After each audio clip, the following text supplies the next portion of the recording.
नमस्कार, आदाब, सत श्री अकाल दोस्तों। मैं हूं नवीन शौरान, हरियाणा के रोहतक शहर से। आज मैं आप लोगों को एक ऐसी बीमारी के बारे में बताऊंगा जो पिछले 10-15 साल में बहुत ही भयंकर रूप धारण कर रही है। इस बीमारी का नाम है अंधभक्ति। इस बीमारी से पीड़ित लोग आपको हमारे चारों तरफ देखने को मिल जाएंगे, लेकिन आप उनको पहचानोगे कैसे? उनको पहचानने के कुछ लक्षण हैं। अगर आपको वो लक्षण उनमें दिखाई दें तो समझ जाइएगा कि ये इंसान अंधभक्ति नाम की बीमारी से पीड़ित है। तो चलिए आइए देखते हैं कौन कौन से वो लक्षण हैं, इसके बारे में थोड़ा सा और गहराई से जानते हैं। सबसे पहला जो लक्षण होता है वो होता है कि ये लोग सवाल से और तर्क से चिढ़ते हैं। अगर आपने इनसे कोई सवाल किया या तर्क वाली कोई बात की तो आपकी बात से तुरंत उखड़ जाएंगे। आपकी हर आलोचना को ये लोग देशद्रोह या धर्म विरोधी बता देंगे। उसके पीछे की आपकी मंशा क्या है, उसको आपको कहने का भाव क्या है, इसको जानने का वो उन लोगों का कोई इंटरेस्ट ही नहीं होता है। दूसरा इसका लक्षण है कि ये अपने नेता को या किसी व्यक्ति विशेष को जो है या गुरु को अपना भगवान मान लेते हैं। अब जो भी वो कह दे वही सही है, वही सत्य है, उससे इधर उधर वो लोग बिल्कुल सोच ही नहीं पाते। नेताजी बोल देंगे कि भैया हम तो चांद पे स्मार्ट सिटी बनाएंगे, तुरंत यकीन कर लेंगे।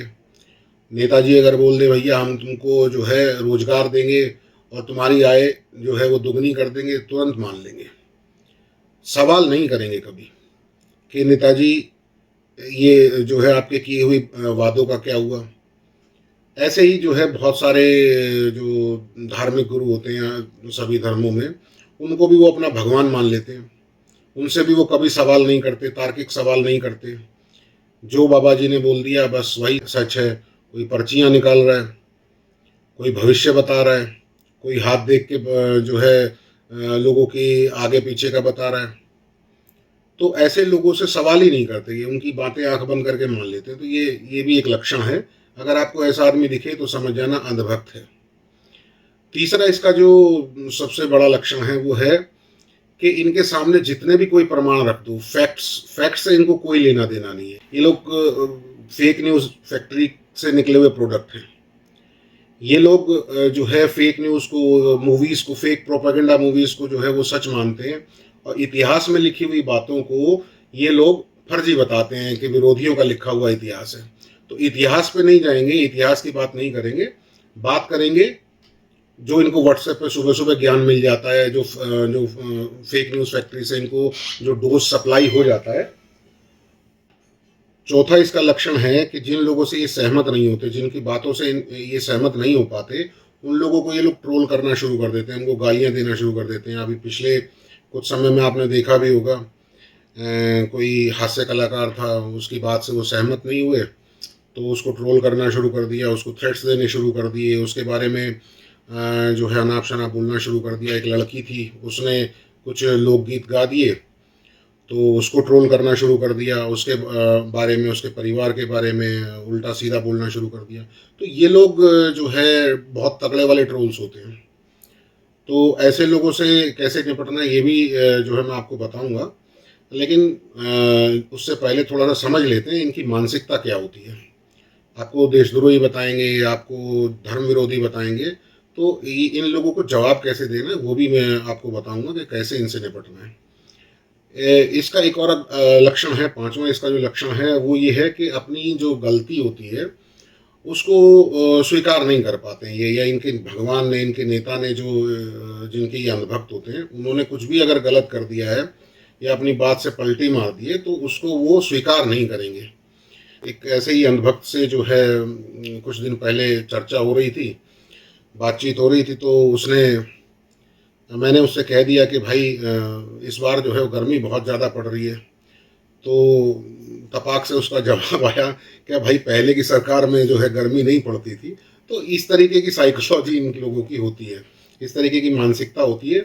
तो ये दोष ढूंढते हैं 50 साल 100 साल पुरानी सरकारों में, 50 साल 100 साल पुराने जो नेता जो होते हैं उनके दोष बताएंगे, उनकी गलतियां निकालेंगे। लेकिन अपने भगवान के लिए जो इन्होंने अपना अपना कृत्रिम भगवान जो बना लिया है, जो इनका नकली भगवान है जिसकी ये भक्ति करते हैं, उसकी इनको कभी गलती नज़र नहीं आती है। अब एक और इनकी जो है सबसे बड़ा लक्षण है, छठा लक्षण है, आखिरी लक्षण, अगर ये आपको दिख जाए तो समझ जाना कि तगड़े वाला भक्त है। ये लक्षण अगर आपको किसी में दिखाई दे तो समझ लेना कि भैया अंधभक्त जो है वो अव्वल दर्जे का है। ये लोग अपनी सोच से कभी नहीं चलेंगे, ये दूसरों की सोच पर निर्भर होते हैं। इन लोगों के अंदर सेल्फ कॉन्फिडेंस की कमी होती है और पढ़े लिखे भी होते हैं, अनपढ़ भी होते हैं, लेकिन पढ़े लिखों में भी मैंने देखा है, पढ़ाई लिखाई तो खूब की है, एकेडमिक्स अच्छे हैं, अच्छी जॉब भी कर रहे हैं, अच्छे प्रोफेशन में भी हैं, लेकिन बुद्धि है, लेकिन विवेक का इस्तेमाल नहीं करेंगे। विवेक होता ही नहीं है इनमें। विवेक मतलब अच्छे और बुरे की पहचान, अच्छे और बुरे को तोलना कि क्या अच्छा है और क्या बुरा है। तो अगर आपको लगे कि कोई आदमी जो है विवेकहीन है तो समझ जाना कि भैया अंधभक्त बनने की जो है प्रक्रिया में है या बन चुका है। अब लक्षण तो देख लिए हमने कि क्या क्या लक्षण है भैया। अब ऐसे लोगों से जो है बचा कैसे जाए, बीमारी है, बीमारी से बचना भी जरूरी है, तो ऐसे लोगों से बचना कैसे है वो भी ज़रूरी है। ये आप लोगों के जो है रिश्तेदारी में कोई हो सकता है, आपके परिवार में कोई हो सकता है, आपका कोई दोस्त हो सकता है, ये बीमारी किसी को भी लग सकती है ना। तो ऐसे लोगों से बचने का जो है आपके पास बहुत ज़्यादा ज़्यादा तरीके नहीं होते हैं, लेकिन अगर आपको बचना है, जो मैं ट्रिक अपनाता हूँ रिश्तेदारों के साथ या दोस्तों के साथ जो अंधभक्त बन चुके हैं, वो ये है कि उनकी हाँ में हाँ मिला दो। उनको बोलो कि हाँ, आप जो कह रहे हो वो सही है, बस उनकी ईगो को सेटिस्फाई करना है। वो ईगो को सेटिस्फाई कर दो, यही इसका इलाज है, इसका और कोई उपाय नहीं है, आप इनसे बचने का और कोई तरीका नहीं है। तो अब बात करते हैं कि भाई ये समाज से या देश से ये बीमारी दूर कैसे होगी। इसको दूर करना जो है थोड़ा सा मुश्किल काम है, लेकिन बहुत सारे लोग जो है वो लगे हुए हैं अपने अपने तरीके से इस बीमारी को दूर करने की कोशिश कर रहे हैं। कोई हास्य व्यंग के द्वारा जो है इसको दूर करने की कोशिश कर रहा है, कोई जो है लोकगीतों के माध्यम से इसको दूर करने की कोशिश कर रहा है, कोई जो है अपने व्यंग चित्र बना बना कर जो है इसको दूर करने की कोशिश कर रहा है।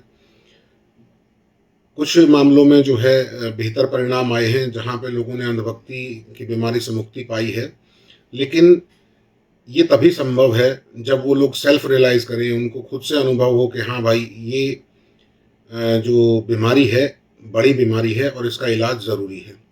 तो सबसे पहले तो उसको एहसास कराना ज़रूरी है कि भाई ये बीमारी है, इसका इलाज करवा लो। और इसका इलाज बस एक ही है कि आप जो है समय समय पर जो है इनको डोज देते रहिए, इनको समझाते रहिए, डोज ऐसी दीजिए कि ये लोग झेल पाएँ। ये लोग झेल नहीं पाते हैं, फिर उखड़ जाते हैं, उखड़ के जो है वो आपके ऊपर ही जो है कहीं उल्टा हमला ना बोल दें, उस चीज़ का ध्यान रखना ज़रा। तो छोटी छोटी डोज में जो है इनको समझाने की कोशिश कीजिए, इनको बताइए कि भाई ये गलत है, ये सही है। और अगर आप शुरुआती लक्षण हैं तो जल्दी जो है बीमारी का इलाज हो जाएगा। अगर जो है बीमारी पुरानी है तो इस बीमारी को ख़त्म होने में समय लगेगा। इनको अपनी बीमारी का एहसास तब होगा जब इनको समझ आएगी कि इनके बनाए हुए कृत्रिम भगवान ने इनका आर्थिक, मानसिक और शारीरिक शोषण किया है, तभी इस बीमारी का इलाज संभव है। तो इनको एहसास कराना ज़रूरी है। और इस वीडियो के माध्यम से मेरा भी यही प्रयास है कि इन लोगों को थोड़ी-सी ये बात समझ में आए कि ये बीमारी से पीड़ित हैं और इसके इलाज की इनको आवश्यकता है। अच्छे लोगों के साथ उठना-बैठना करें, अच्छे लोगों की संगत में रहें, नकली, फर्जी और जुमलेबाजी वाली बातों से दूर रहें। चलिए आज के वीडियो को यहीं समाप्त करता हूँ। उम्मीद है आपको ये वीडियो पसंद आया होगा। अगर वीडियो आपको पसंद आया तो सब्सक्राइब कर देना भाई चैनल को, और फिर मिलते हैं। जय हिंद।